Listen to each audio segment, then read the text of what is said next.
It's that time. It is I. Welcome to the Final Cut. Mark the Movie Man here. And today, well, we've got some exploitation 80s homage slasher send up on the menu with the film Kill Her Goats.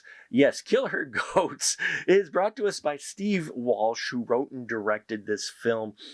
He gave us Muck, and this is his second feature where we get the story of Audra, who has recently graduated, and her dad bought her a house.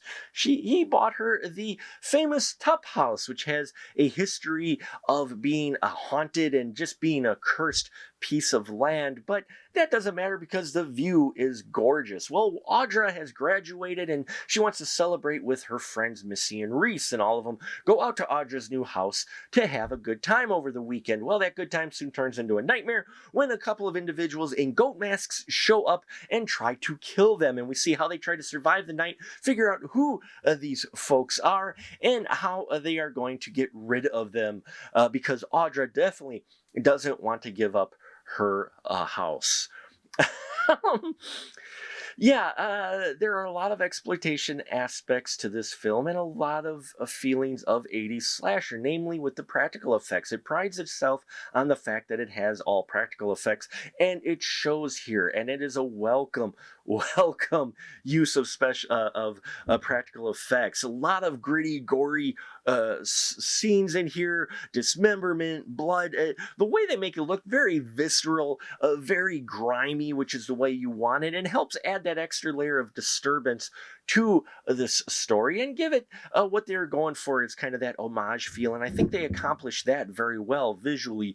These kills all felt very well done. They look realistic. They were gruesome, and yeah, they pay out there quite a bit. So they definitely deliver in that aspect. As far as the setting goes, I loved the location that they had as well. Even though it's one house, it is a gorgeous house, and very interesting visually on what they were able to do in it. As far as our killers go, well, Goatface is played by Kane Hodder, though you wouldn't know it because we never see his face. But he gets a wicked, interesting double chainsaw, the way they designed it, I don't think I've ever seen one quite like that before. And so they're having fun with this film and having fun with these slashers, and it comes across. I like the design of the Goatface, is very creepy. There's a second one in here called the Killer Batman, I think they title him as, but he has his own mask and this really long type bladed weapon, which looks very creepy. So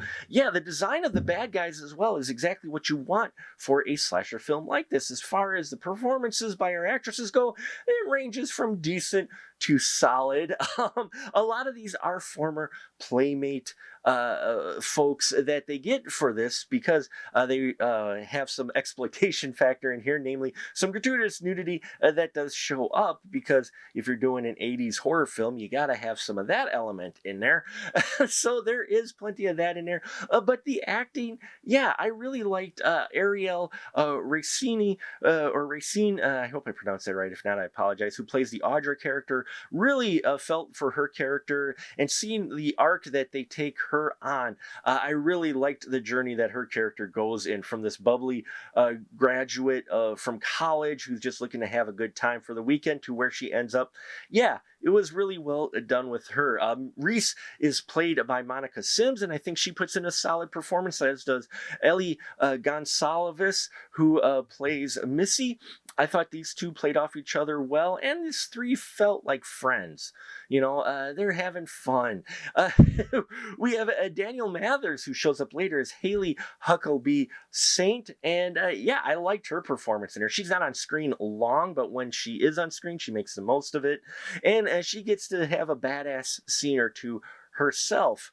Where the film kind of didn't sit well with me was mostly with the editing.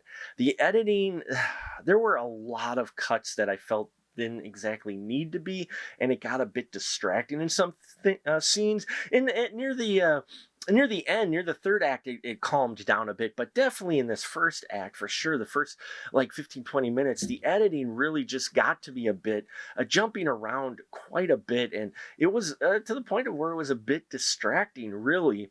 And then there were a couple of story twists that they did at the end, which a bit of a head scratch. I understand what they were going for with a big reveal, but at the same time, you're just like, okay. And then there's moments after this reveal that I kind of got, but at the same time I kind of wish they hadn't taken it that direction, because it was a bit abrupt in some ways. But that didn't take me away from the overall enjoyment of this film. If you're looking for a nice gory film that has those exploitation elements of the 80s films in it, then you're going to want to check out Kill Her Goats. Yeah, look for my review of the steel book that was released, as well as the soundtrack later on It's Vinylly Mine. But as far as Kill Her Goats go, it's probably going to be for some select tastes. But if you're looking for this type of film, I think it should be on your list.